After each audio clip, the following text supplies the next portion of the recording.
Hold on for just 1 minute. Hold on. Hang on for just 1 minute.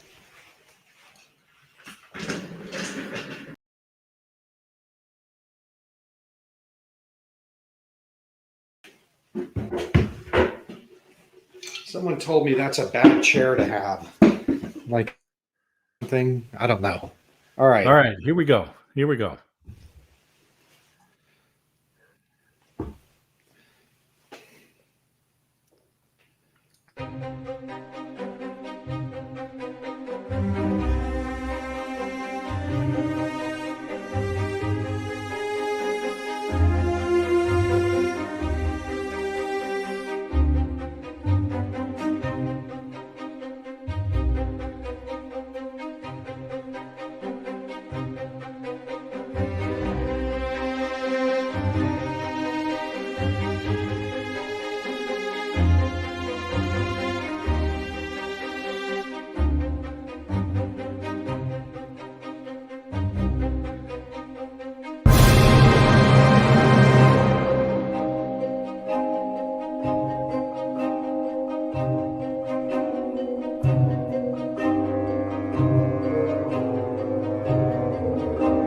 And with all of that very dramatic music, we've got Todd Bensman here, and I'm excited, Todd. You've got a great book and an important subject, but you've got some great background history.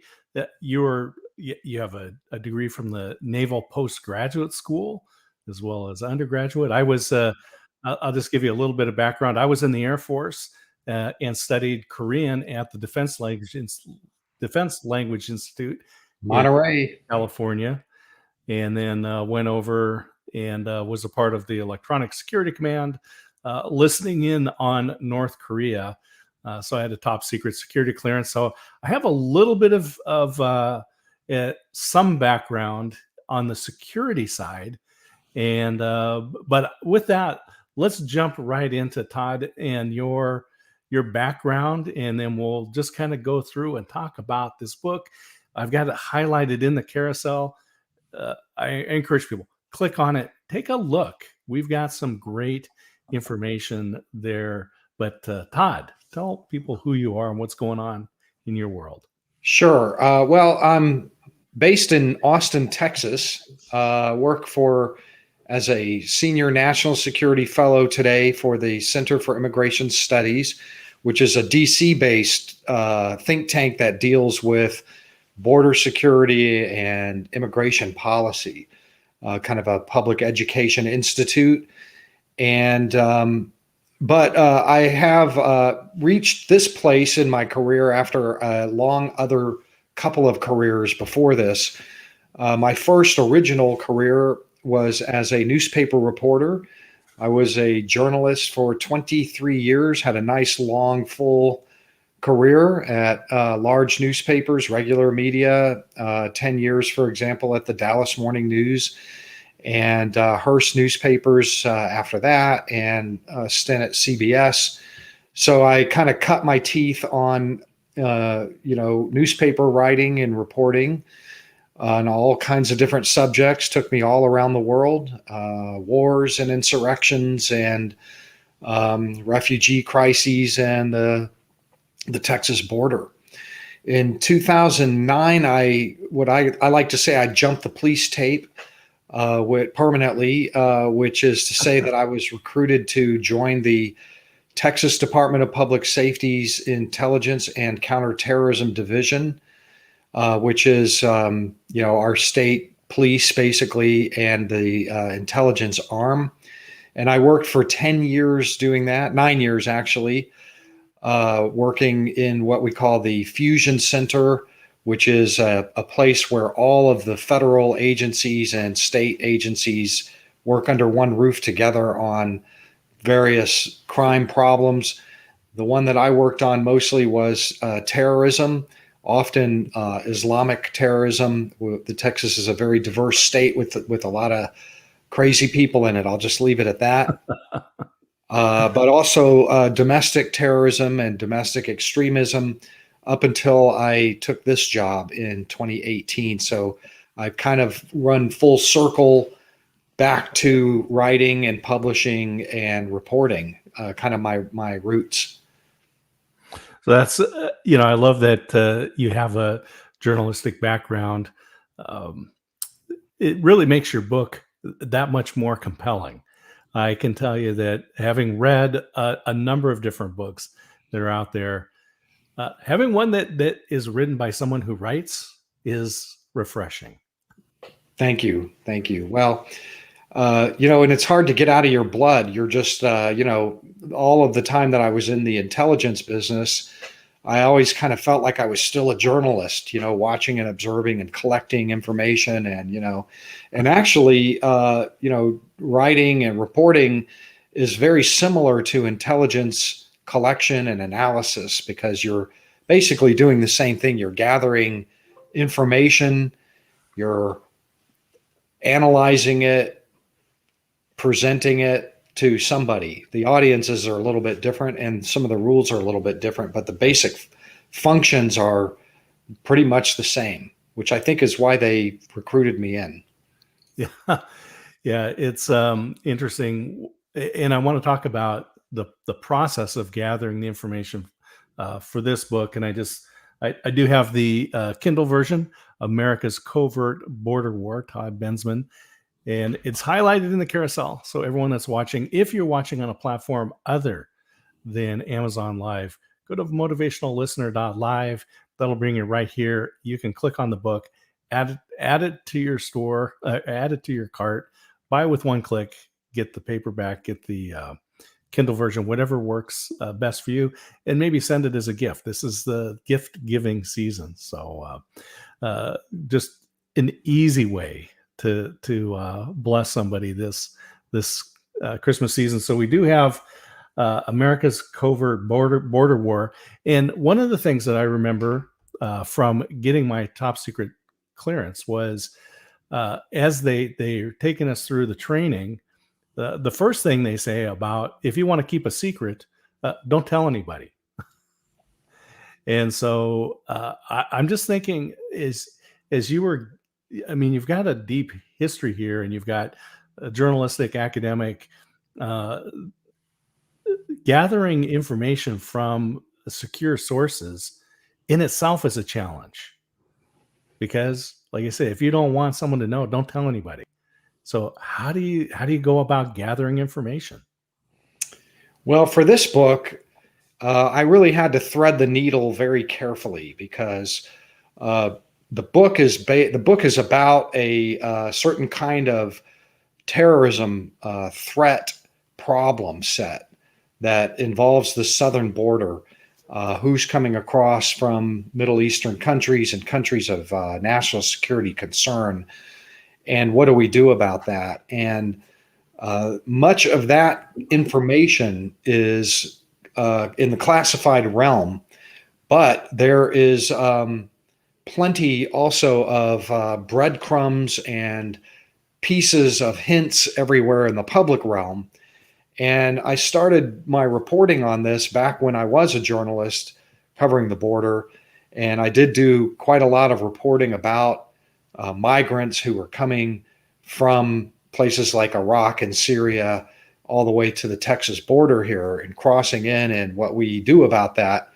And I was able to put together a 5-part series at one point for my newspaper. And then when I crossed the intelligence into the intelligence world, I continued in that realm of and worked on that threat and learned a lot about it. So I had to be, in writing the book, I had to find information that was always in the public realm in some way, in some form or fashion, or but the thing is that when I was a journalist, I was able to get information from the other realm leaked to me. So I had I did have bits of information that came from that place. And in the book, I always had to specify that I got this when I was a journalist. Don't worry. And then, I had to figure out ways to not divulge anything that would land me in prison, because I also Sure. had a federal security clearance Mhm. that gave me access to that information. And so the book, I think, threads a very fine line. It pushes right up against the boundaries of allowable. And I Mhm. think the final product, I'm very proud of the final product, which is a piece of work that you literally can't find anywhere else. Nobody else can possibly do this same piece of work. It's not duplicatable Right. without my very unique, components of my career. Yeah, I was really impressed just reading about your background and thinking about those different aspects, those facets that make up who you are, and that information you have as you're talking about as being a journalist and having information leaked to you. Reminded me of the little comic where a guy is coming in his front door, and you can tell it's obviously Washington D.C. in the back. He's got his briefcase, and he's telling his wife, "I've been promoted from a reliable source to a high-ranking government official." So, It's funny. uh, yeah, getting those inside sources, uh, that doesn't happen overnight. You obviously had to, as a journalist, and in your current role, you have to build relationships with people in a way that they're going to trust you. Yes, very much. When you're a journalist, your whole career relies on your ability to create trust relationships with people whose livelihoods are on the line, to share with you very often. And so you burn one source, and all of them soon find out about it, and Mhm. you're cooked as a journalist. So you always have to be very, very careful to protect people and make sure that they feel comfortable in sharing with you, and that you're not going to abuse the situation. Mhm. I want to come back and talk a little bit more about your background in your journey into writing this book, but I really want to encourage people again. America's Covert Border War. The book is right here. I have the Kindle version because I have a lot of books, and it's easy for me to manage this one. Um, Story. Can we get a story? Just something. Let's encourage people about what is going on. Why did you write this book? And I know you've got a lot of background. Let's get a little story and let people kind of glimpse in. What are they going to find out inside the book?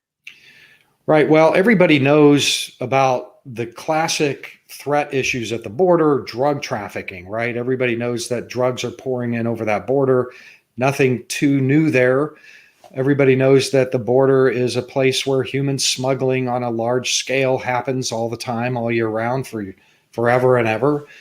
And threats like sex trafficking and weapons smuggling and criminal aliens coming across. And there are all these problems with the southern border. The southern border, I think it's safe to say, is embroidered into the American political fabric. I mean, it just is part of it. It's part of campaigns. It's part of national campaigns, and so we're just used to it. But there is this one part of border security that is very contentious. It always has been contentious since 9/11, which is this question of, would terrorists cross that border and conduct attacks inside the homeland? And it's a very much of a lightning rod topic. Anytime that topic has been brought up since 9/11, you have a big public fight breaks out about it. And it usually goes along partisan lines, where people on the left part of the political spectrum will say, that's just fear mongering. You're using that as a way to shut down the border and, damage all of these innocent migrants that are coming across, not to mention the labor market that relies on them.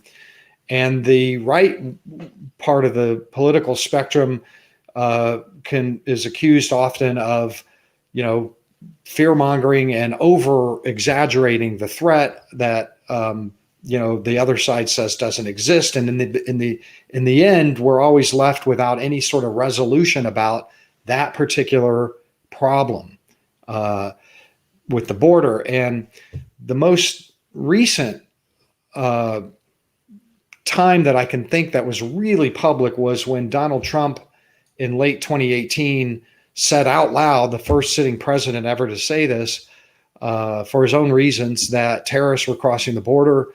Middle Easterners were with those caravans moving in late 2018, and it started all over again. The Washington Post, the New York Times, CNN, all the major networks, everybody piled on and said, "You're a liar. That's not true."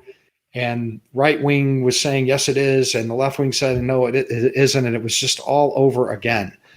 And that was really kind of the moment when I said, I have probably the most comprehensive, storage vault of information about that particular topic than anybody in the country who's in a position to actually write about it, like who's not still in the intelligence business. And that is because when I was in the intelligence business, I was part of a national intelligence community of people that worked on that problem set. And I knew when the fight was breaking out that, in fact, the president was correct to an extent.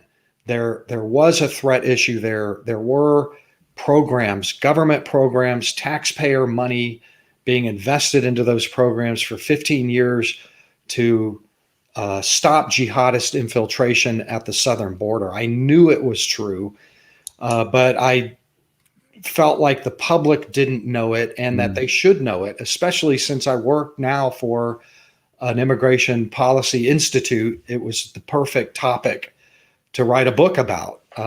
And so I set about trying to put together the definitive reference guide on that one issue. And it's a controversial issue. It's a sexy issue. It's a very taboo issue. It raises hackles everywhere anytime anybody talks about that. And so I just went to it and decided to write the book and set the record straight for both the right and the left, because both of them err pretty frequently about the topic.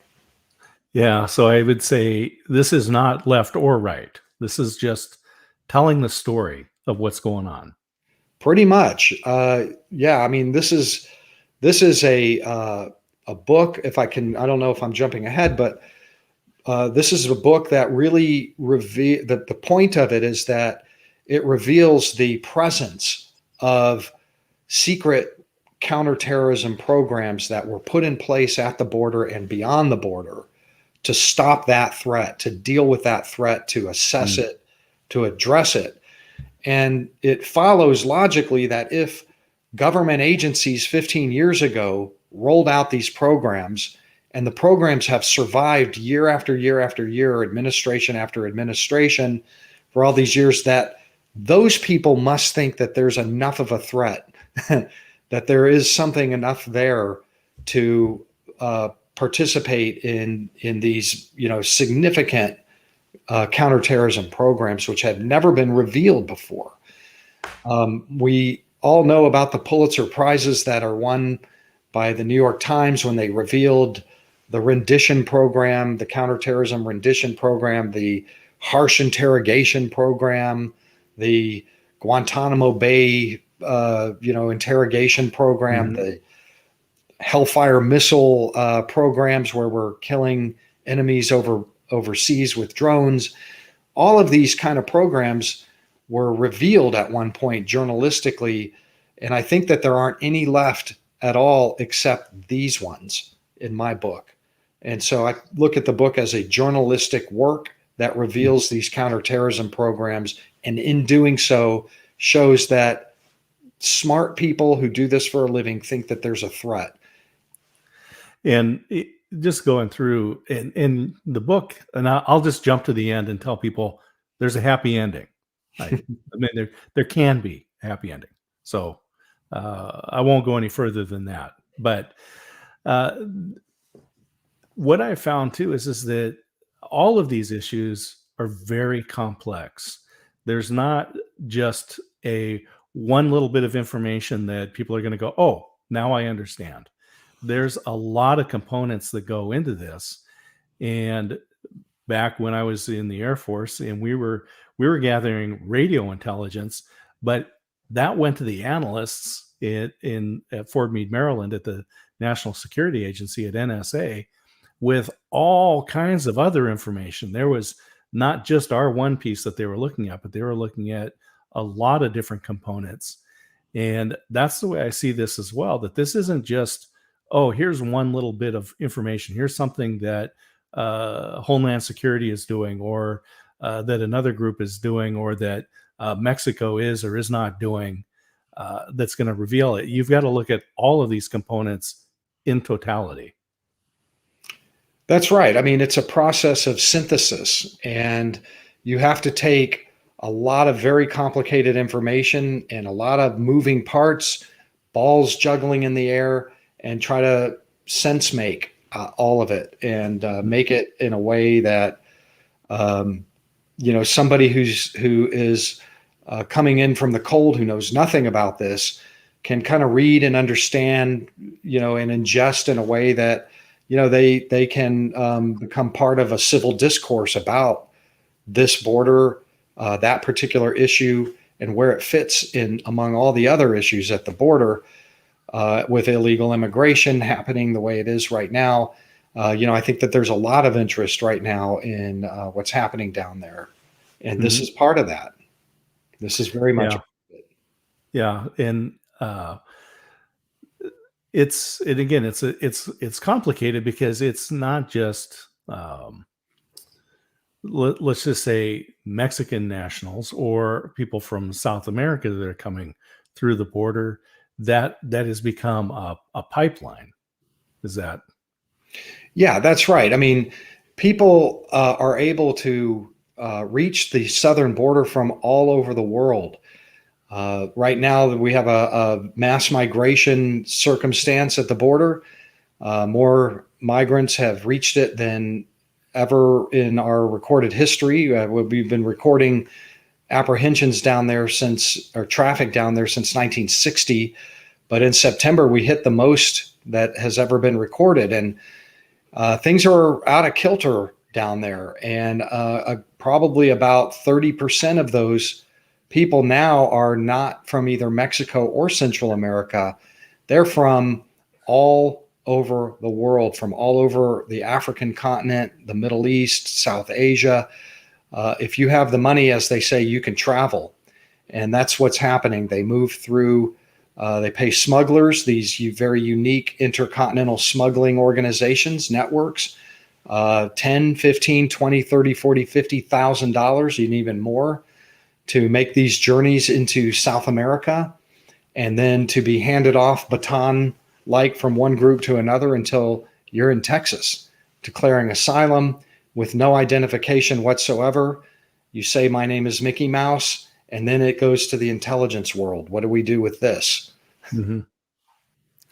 Yeah. So let's talk about some of the reasons that the people are gathering these resources and spending this money and taking this journey to and this is not a quick thing. It's going to take a long time for someone to make that journey. What's the motivation? Well, I find that most of the migrants that are coming from the Middle East and places like Afghanistan, they do cross from Afghanistan fairly often, Pakistan, Somalia, Yemen, places where there are very dangerous terrorist organizations that operate, and they can pay a smuggler to get documents that are needed. The big issue is crossing the Atlantic Ocean. So that means you have to fly. If you fly, that means you need a passport that says that you are not Pakistani or Afghani, because that's going to raise all kinds of flags, and make your way into a South American country like Brazil. people have to be paid off along the way. So part of your smuggling fee might go to an embassy official who's willing to sell you a passport, a real passport from, Belize or something like that. And now all of a sudden you're a Belizean citizen and you can fly into all these different countries, or a German passport and you can fly into visa waiver countries on that German passport, or visas that you would not be eligible for if you didn't lie, cheat, and steal and pay somebody off to get them, to make your way to South America aboard an aircraft. And it happens all the time. There are very specially specialized smugglers who do this work, who are very cosmopolitan. One of them I write about in the book is a golf pro. Another one, they speak, multiple languages. They have multiple residences in multiple countries. They move with ease from their client's country to the mid transit country, and they arrange all of this. And it is a very complicated trip, but like I said, if you have the money, you can travel. And most of them are going to be economic migrants. They're going to be people that are sick and tired of living in a third world country, and they don't want to do it their whole lives. And usually governments are corrupt. There's political instability. Things are terrible. Police states, dictators, all the rest of that. And they want to live in America. And so I would say that the majority of them are those. They're not terrorists, by and large, coming from those countries to the southern border. But the issue for American Homeland Security is we don't know that until we know that. And so the book is really about what we do as a nation in Homeland Security to reduce that risk as much as possible with those people who are coming in. Most of them, like I said, are benevolent economic migrants, and some of them are actually fleeing terrorists who have persecuted them. They're not the terrorists, they flee the terrorists. Some of them are Christian minorities that are being murdered and their churches ransacked and their priests killed and everything else, who deserve sanctuary, American sanctuary. And part of these programs, the purpose is to make sure that we can be comfortable giving them sanctuary in this country. Yeah, so again, this is it. It just shows the complexity. So somebody who is just maybe we would consider them valuable asset to come into the country because they have education, they have experience, but because of their country of residence, the country of origin, that they're prohibited or limited. And it's either by the U.S. Policies looking at that particular country, or because of the corruption of the government, that they don't want those people for whatever reasons are to leave. But also this complicated process of getting into, say, Belize and then migrating north and trying to get into the U.S., it also makes it, I would think, challenging for them if that's discovered. Well, yeah, exactly. Money buys you passage in a lot of those countries. So it's usually not too big of a problem to make your way through Latin American countries. There are many airport officials willing to take a small bribe to look the other way as you cross through.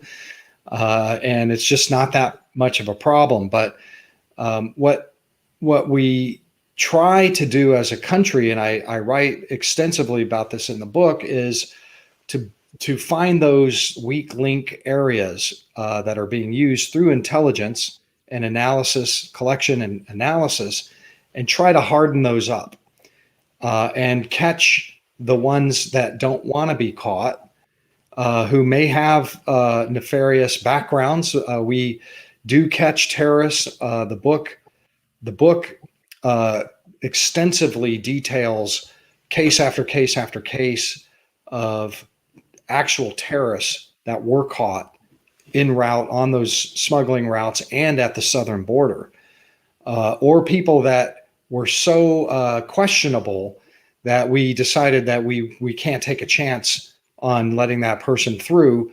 And so these decisions have to be made. There is human judgment, and we have to just hope that we're making the right judgments when we allow somebody in to our asylum process. But there have been many, many cases of people who are not okay. And those people we deport back to other countries. And so over the years, we have been fairly successful. I write in the book, I attribute the lack of attack, because I'm actually surprised, knowing what I do, that we haven't been attacked multiple times from people crossing the southern border, but we haven't. In the 15 years that these programs have been operating, I attribute that to these programs that found these people and stopped them and turned them around and moved them out to other countries. Yeah, it's and I think one of the things at the end of the book too, and you thank the groups like the FBI, these professionals that are out there that are keeping us safe. I have a friend of mine was a FBI agent, special agent, and so I got a little bit of inside story there, but I also had experience at working in banking because our bank got robbed, and working with the FBI. I tell you, I would not mess with them. They are absolute professionals, and also having been in the military and knowing what our capabilities are, we do have the best of the best. And I think when applied correctly, we can do a good job. Right. I mean, I attribute the lack of success by terrorists crossing the border to ICE, Homeland Security investigations. They do an incredible job on this and are completely unheralded for what they've done. And I give them plenty of kudos in the book. I don't have a problem talking about how good a job the FBI has done on this. The book is divided, and I kind of describe two separate but complementary programs. One happens at the border, where when these people hit the border, we go into action. We have FBI agents that run down to the detention facilities, ICE intelligence, and we are trying to, as best we can, determine who they are and what they're really about. We check databases and fingerprints and foreign intelligence services, and we take their cell phones and dump them in their pocket trash. And there's a whole range of things that go on at the border every time a Somali shows up, or supposed to be every time a Somali shows up or a Yemeni shows up. We had in March, we had a Yemeni show up across in Calexico, California, who was already on the FBI's terrorism watch list, which means that somewhere downstream, somebody got wind of this guy and did analysis and collection and worked him up enough to reach the threshold to be on that watch list. And he was also on the no-fly list, which is a much more rarefied place to be, and reflects how dangerous that particular Yemeni was. And in January, a different Yemeni crossed in California from Mexico, who also was on the FBI's terror watch list. And in the book, I calculate how often this happens, what we do about it when it does happen, when somebody shows up who's on the terror watch list. I think the American public would be very surprised how often that happens. And that's just ones that we know about enough to put on a terror watch list. There have been lots who are not on the terror watch list who also turned out to have terrorism connections and links and training and activity in their home countries. And we didn't know about it back then until we got them at the border. The second part of it is that we have rolled out, as I call that the near war, the far war is where we have rolled out ICE Homeland Security investigators in 70 different countries in our embassies. And these guys are hunting down those smugglers that I talked about to break up those bridges, to blow the bridges over the Atlantic Ocean that they build. And that is really high flying drama, law enforcement drama that you can't believe. And I examined probably about 25 of their investigations that they did down there in Latin America. These are going on all the time. They're busting up these smuggling organizations as best they can, luring them into the United States so that they can arrest them here and put them on trial. We've had trials, we've had court cases, we've had prosecutions for years and years about these guys, and they've gotten almost no publicity, any of them. But the court records are just filled with drama. That is, it is as sexy a news story as I've ever seen. What's in these cases and what we're doing in Latin America on the FAR war. So there's the FAR war and the near war, and together they create this double skein of terrorist infiltration or terrorist filtration system that has been very successful for us so far. But I also talk about in the book at great length problems in that system and vulnerabilities in that system because I worked in it. I was part of the near war and the FAR war. And what do you see as the vulnerabilities that we can address? Well, there's an entire chapter dedicated to that, chapter 9, to recommendations about how to fix this problem. The first one is that now remember I said Democrats and Republican administrations alike have maintained these programs through the years because it's really fundamentally nonpartisan. I know Trump said terrorists are crossing, and his opponents in Congress said, no, they're not, you liar. But Homeland Security people don't have to contend with any of that. They just simply have the problem. They're meeting these people coming across the border all the time, and they just have to deal with it like those Yemenis.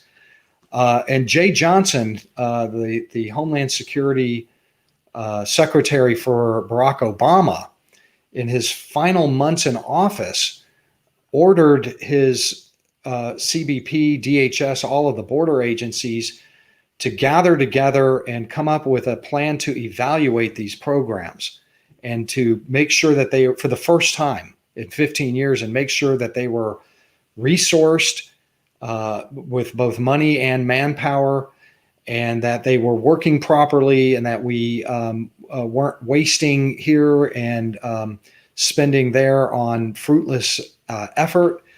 I have the memo. I talk about it at length. And they actually started that process in the final months of the Obama administration. And when the Trump administration came in, there was all this turnover and the whole thing died.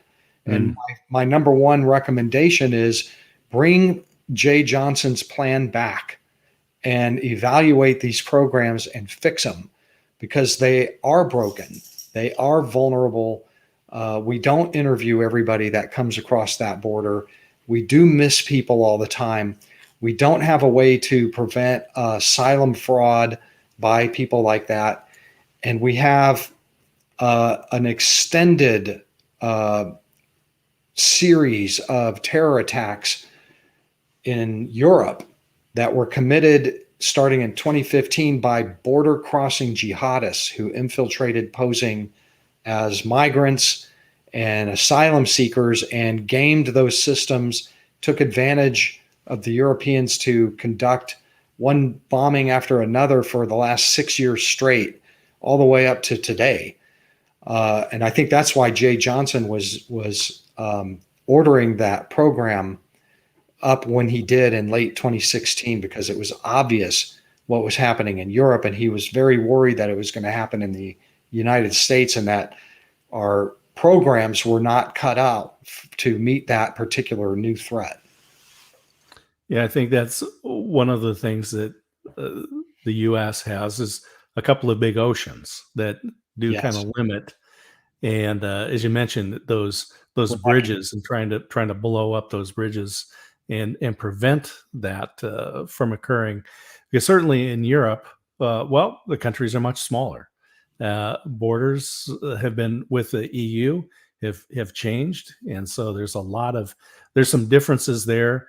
Yes. But I think you're right to say that the threat is there. They took advantage of the porosity of those borders and to be able to come in and and release those bombs and the other terrorist activities that we're trying to prevent here. And as you said, to a great extent, been very successful.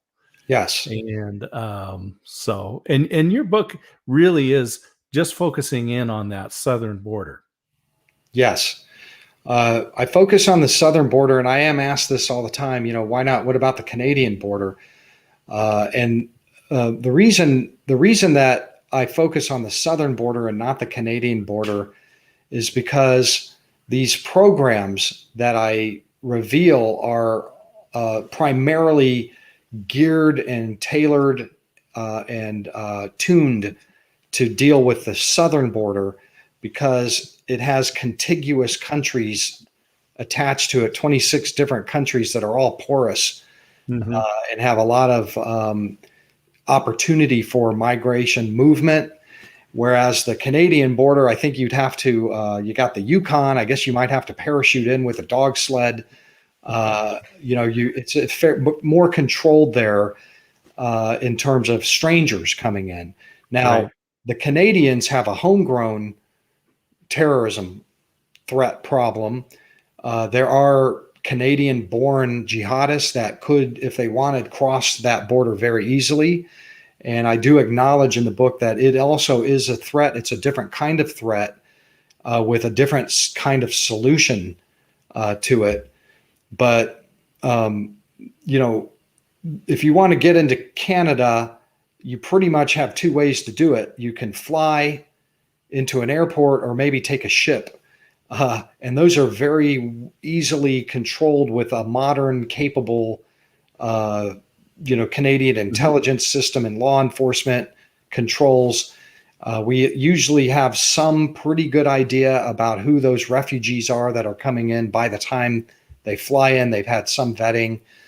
Most of them fly in, and they have had still some problems with those refugees. And we do have to keep an eye on the northern border. But these programs don't really apply up there.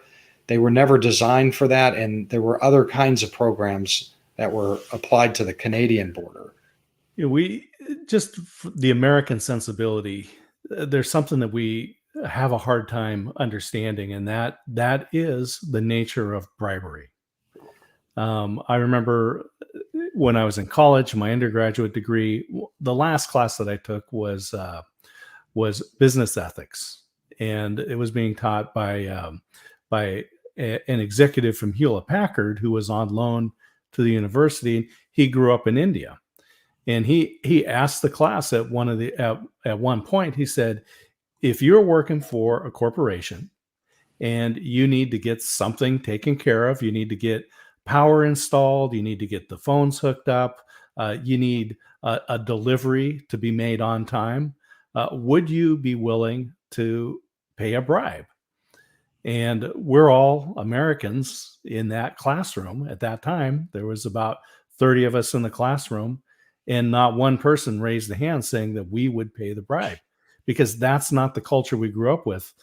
And when we Plus, asked him, plus, we have an effective justice system where you actually could end up in prison for that. absolutely. And we asked him, of course, the definitive answer would have been how much for an A. But when we asked him, uh, would you pay it? He said, absolutely, because it's the culture of the country. And it is a very hard concept for Americans to understand, that you can just pay your way into South America and up the border and be ready to enter the country with seemingly valid documents. That's right. It happens. It's the only way that it can happen with that particular migration population. I describe at great length in the book how it happened in all of these cases. Very often, the migrants and their smugglers would purchase Mexican passports from embassies and consulates all over the world. You'd be surprised. Beirut has a Mexican embassy that was selling passports for $5,000 a pop to anybody who had the cash. Mexican embassy in Singapore, Mexican embassy in Brazil, Mexican embassy in Qatar, and all these countries. You'd be surprised, and you can find somebody who will sell you a passport or a Mexican visa that you don't qualify for, so that you can fly straight to Mexico. And all of them do that. When I first embarked on this story, I was a reporter, and I met an Iraqi at the Texas border in Brownsville who had crossed. And I interviewed him for 7 hours when he got out. And in the end, I traced his route all the way back to Damascus, Syria. Mm-hmm. Went to Damascus and interviewed many of the thousands of Iraqi immigrants who were there. And the way that most of them do it is that they know that they have to get a visa to Guatemala at that time. So I said, "Where did you get your visa? How did you get your Guatemala visa?" And he says, "Well, over in Amman, there's a consulate, and they're selling them for $700. So I had my guy go pick it up." So when I went to Guatemala, when I went to Syria, I took a drive over to Amman to see if I could find it, if it was still there. And it was in a furniture store in the downtown Amman. There was a flagpole with a Guatemalan flag flapping there in the wind, in the Hashemite kingdom of Jordan. Mm-hmm. And I walked in, and it was a lady who was running a furniture store selling furniture, but upstairs, her father had been the honorary consul for Guatemala, and she took over the mantle. And I started asking her questions, and she said, "Oh yeah, you have to be here in person to get a visa, and it's about $100. You have to show all these documents." And I said, "Well, I've been interviewing a lot of Iraqis who said they never showed up here. Somebody else showed up, and they paid $700, and they got a visa." And she said, "Okay, get out." But that's the way that happens. And and coincidentally, I tracked down the Mexican honorary consulate on that same trip in Jordan. And he said, "Well, I've been doing this for about 6 months." I said, "What happened to the last guy?" And he said, "Well, he got caught bribing people, or taking bribes for Mexican visas from all these Iraqis." And I said, "Well, what about you?" He says, "I'm more principled. He said that like just earlier in the week, somebody had offered him $100,000 a month for 10 Mexican visas a month, $10,000 a piece. And he could guarantee it." And I said, "You didn't take that?" And he goes, "No, I didn't take it." But that's what we're contending with these Latin American. I have a whole chapter in the book about Latin American countries that have embassies in these other places and what happens in these other places, because it's all in the court records. The story is in the court records about what happens. And that's a couple of good points. One of them is that these are individuals. This is not the government policy to create these. Oh, he's thinking. Go ahead, Todd. There are governments that are hostile to the United States that happily give visas to people from those countries. Cuba is a good example. Okay. They'll give a visa to anybody, anywhere. And when I was in Damascus on that one trip, I went over to the Cuban embassy because my Iraqi had said he bought a transit visa at the Cuban embassy in Damascus for $70 and no questions asked. And he used it to fly to Moscow, and then from Moscow to Havana, and then Havana to Guatemala on that purchased visa. So I went over there, and the Cuban embassy diplomat sat down with me for an interview. And I said, "Well, there's a national security issue in the United States about these people in Syria using your visas to get into Texas. And he says, well, at that time it was George Bush. He says, well, your president started this war, so we'll do whatever we have to help these people finish it. Mm. And it was a hostile jet. It's all hostile. They have no qualms about, they would like it if a terrorist used one of their visas to do something. And at that time, the Venezuelan visa was Hugo Chavez. These are hostile governments at that time and even now. And there was a long line halfway around the block to get 9 different kinds of visas. They were giving them happily to anybody in Damascus who wanted one. And that other point I was going to bring up too, that's with that is it's the money. And I remember talking to my friend, the FBI agent, and he was dealing with with money laundering. And he said, people that you would never suspect of being involved in money laundering, the retired couple or the mom, because the money, the potential to make money is so enticing. And this is what I imagine too, is that a government like when Chavez was in charge in Venezuela, he needed money. They needed money. And that's the way to do it. That's one way to get it. Yes, it is. Look, governments around the world are cash poor. Think Nicaragua. I was just in Costa Rica in June, writing about the Migrant Trail of international migrants coming through the Darien Gap jungle. And they surface briefly in Costa Rica, and then they head over the Nicaraguan border. And I persuaded one of the smugglers to take me on a drive to deliver a carload of Haitians to over the border. And the whole system was that they had Nicaraguan military officers posted on the other side, and they were part of the smuggling. And I literally watched as these Nicaraguan soldiers came out of the jungle on their side. We passed the Haitians off. We all waved at each other. The Haitians paid these Nicaraguan soldiers about $150 each to take them 5 miles in to meet up with the other smugglers to keep going on to Honduras. And, that's about a month's pay for, one of those, maybe a couple months pay for those people. And that happens all day long in all of those countries down there.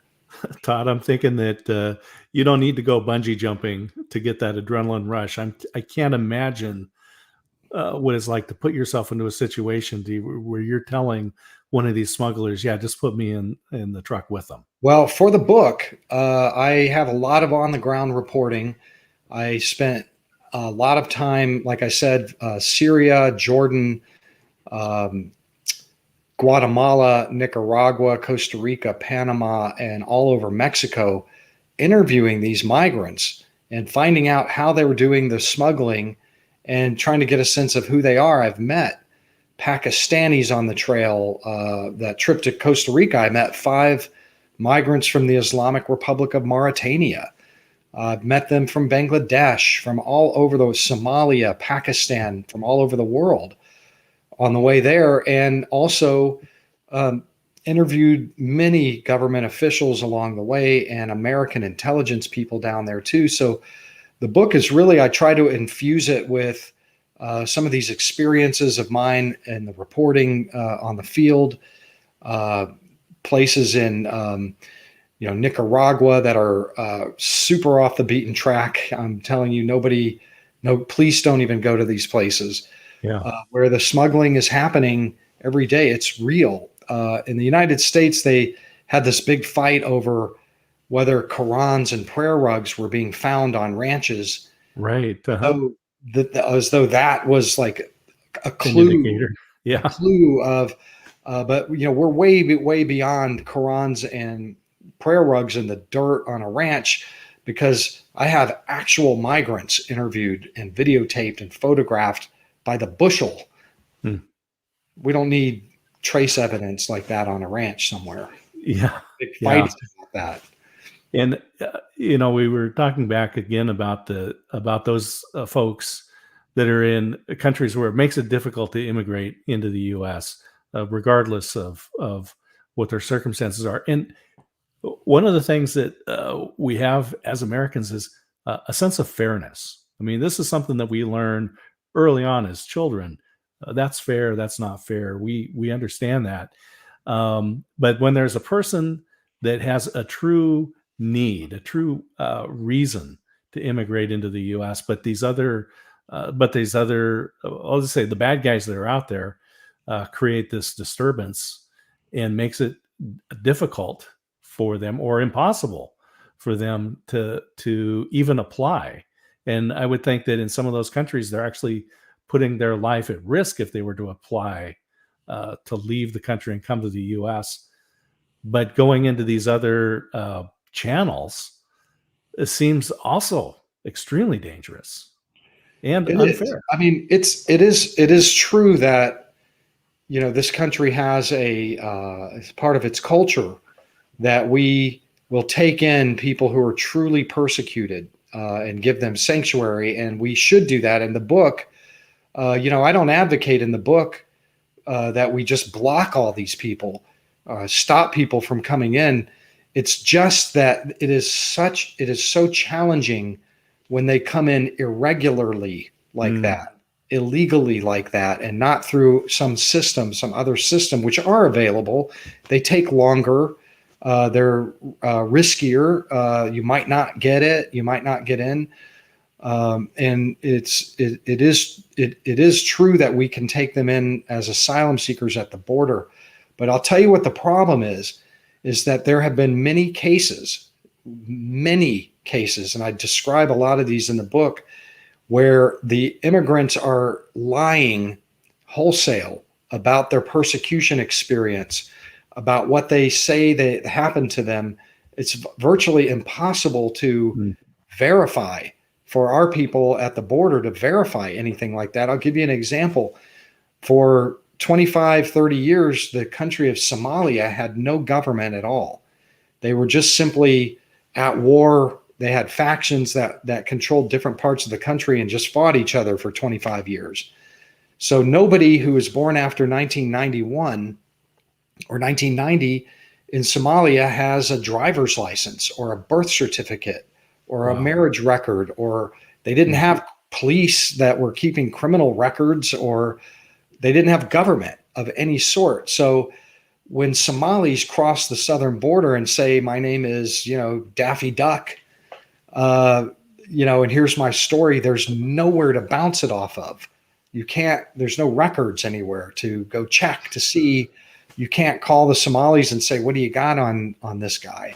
Mm-hmm. So there's a very significant element of gamble and risk and taking these people in.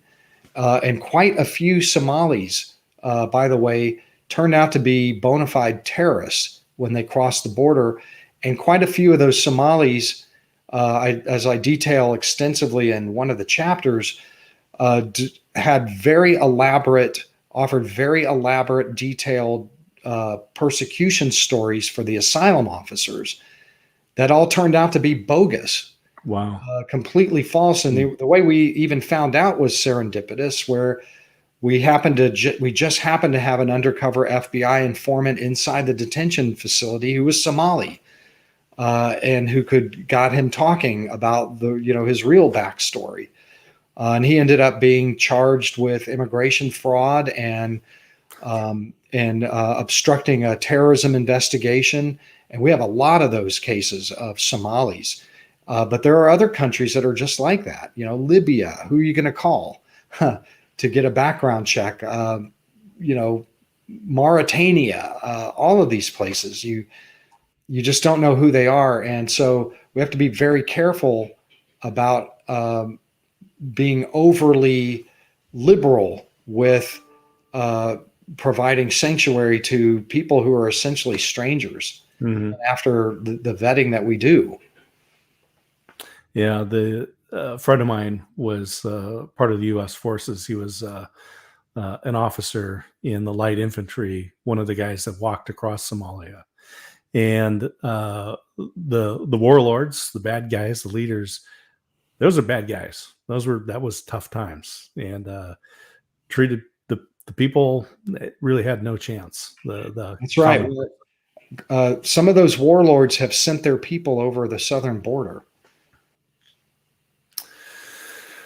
Todd, in fact, one of them I describe in the book crossed the border and was in a smuggler vehicle in Laredo, Texas, and got flashed by a police officer.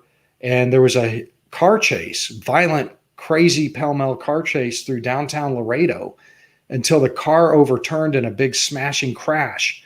And inside they found the Somali, who was, they learned later, a pirate, an active pirate with a lot of experience, and was an active card-carrying member of Al-Shabaab with blood on his hands over there. And they caught him in this big car crash in downtown Laredo. That's the sort of thing that goes on outside of the public eye with this issue. Thank God we caught him.